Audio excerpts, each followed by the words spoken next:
하나님의 말씀은 베드로전서 1장 17절에서 21절 말씀으로, 제목은 그리스도의 구속과 영광, 성도의 자세란 제목으로 은혜를 받고자 하겠습니다.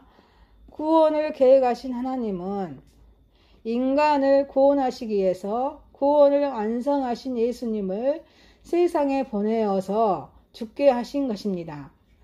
그러므로 우리 성도들은 헛된 행실을 끊고 구속받은 자로서 바른 삶을 살아야 합니다.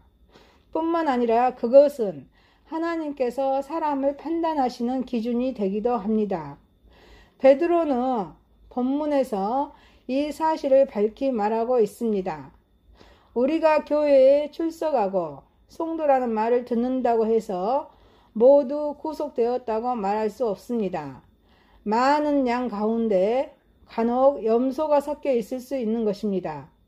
하나님은 성도의 행위를 보시고 참된 성도와 거짓 성도를 구분하십니다.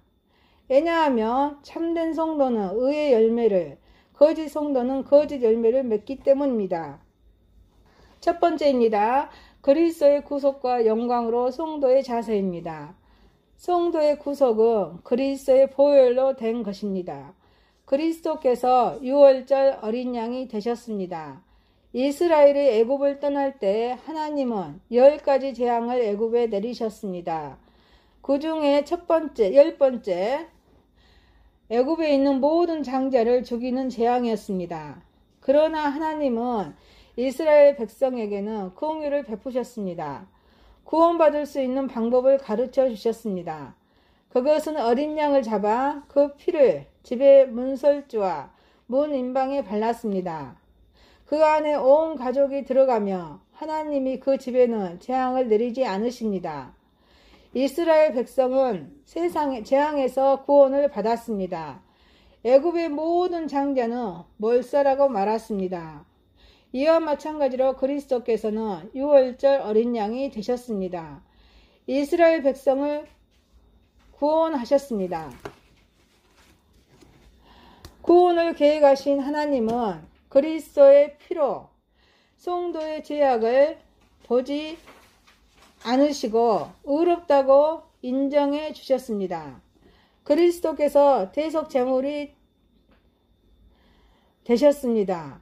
구약시대의 죄인이 하나님께 죄 용서받을 수 있는 유일한 방법은 희생제물을 잡아 하나님께 드리는 것이었습니다. 그리고 그 희생제물은 정결하고 깨끗한 것이어야 했습니다. 이제 죄 없으신 구원을 완성하신 예수님께서는 이 세상에 오셨습니다.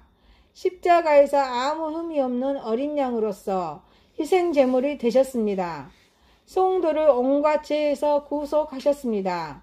그러한 그리스도의 구속으로 말미암아 우리는 율법의 왕노릇에서 풀려나게 되었습니다. 사망의 권세에서 벗어나 구원에 참여할 수 있는 놀라운 은혜를 체험하게 되었습니다. 그리스도의 구속은 제한이 없습니다. 구약 희생 제물의 효력은 그 당시뿐이었습니다. 사람이 죄를 다시 짓게 되면 또 다른 희생 제물이 필요했습니다. 왜냐하면 짐승은 사람의 죄를 대신할 수 없었기 때문입니다. 그러므로 그것은 영원할 수가 없습니다. 항상 제한적일 수밖에 없습니다. 그러나 우리 구원을 완성하신 예수님께서는 완전하고 죄 없으신 제물이셨습니다. 때문에 우리의 모든 죄를 단번에 대속하실 수 있습니다. 뿐만 아니라 예수님의 속죄는 전시를 통하여 예수님을 바라보고 믿는 자나 현재 믿고 있는 자나 앞으로 믿을 모두에게 유효하고 영원합니다. 따라서 우리는 예수님을 믿기만 하며 구원받을 수 있는 것입니다. 사랑하는 성도 여러분, 구원을 완성하신 예수님을 믿음으로 살아가는 저와 여러분 되시기를 소망합니다. 그리스도의 2번 둘째입니다. 그리스도의 구속과 영광으로 성도의 자세입니다. 하나님은 사람의 행위대로 판단하십니다. 구원을 계획하신 하나님은 사람을 애모로 판단하지 않습니다.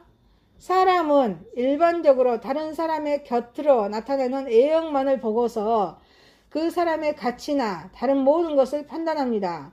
그래서 권력이 있다거나 돈이 있는 사람을 추정하기 쉽고 정교인이라 해서 거룩한 사람으로 여기기 쉽습니다. 그러나 구원을 계획하신 하나님은 그와 같이 사람을 애모로 판단하지 않으십니다. 그는 각 사람의 행위를 판단하십니다. 그 행위에 따라 보응하십니다. 참 성도는 믿음의 열매를 맺습니다. 야고보는 성령의 열매를 맺지 못하는 신앙을 죽은 믿음이라고 했습니다. 성령님은 저와 여러분을 구원으로 인도하십니다. 하나님은 구원을 계획하셨습니다. 예수님은 구원을 완성하셨습니다. 성령님은 구원으로 인도하십니다. 우리는 삼위일체 하나님을 믿습니다. 구원을 계획하신 하나님은 공의로우신 분입니다. 따라서 구원을 계획하신 하나님은 열매 맺은 성도는 그의 처소에 들으실 것입니다. 열매 맺지 못하는 성도는 밖으로 내치실 것입니다. 그래서 우리는 성도는 자신의 잘못된 행동을 끊어야 합니다. 공의로우신 하나님을 두려워해야 될 줄 믿습니다. 항상 믿음의 열매를 맺도록 노력해야 할 것입니다. 성도는 잘못된 행실을 끊어야 합니다. 구원을 완성하신 예수 그리스도의 공로로 구원함을 받은 우리 성도는 예수 그리스도를 믿기 전에 행했던 그런 행위를 완전하게 끊어야 될 줄 믿습니다. 누구의 전도를 받아 처음 교회에 나온 성도는 예전에 행하던 망령된 행위와는 단절된 생활을 해야 될 줄 믿습니다. 그것이 그리스도를 구주로 영접하고 죄에서 구속받은 자의 표를 펴니다. 그리고 열매인 것입니다. 잘못된 행위는 끊어야 합니다.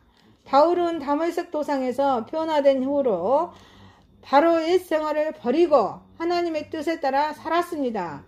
그와 마찬가지로 성도는 하나님이 금하신 것은 철저히 금해야 합니다.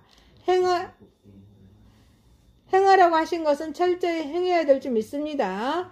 하나님의 자녀가 되는 우리 이후에도 계속해서 예전의 행위를 한다며 그는 진정으로 참된 하나님의 자녀가 된 것이 아닙니다. 구원에도 이를 수가 없습니다. 하나님께 선택받은 유일한 민족 이스라엘도 그들이 죄로부터 단절된 생활을 하지 않아서 하나님께 버림받았음을 성도들은 명심해야 될 줄 믿습니다. 사랑하는 성도 여러분, 그리스도의 구속과 영광으로 성도의 자세였습니다. 자신의 행위를 돌아보고 공의로우신 하나님을 두려워하며 항상 믿음의 열매를 맺도록 노력하는 저와 여러분이 되시기를 소망합니다.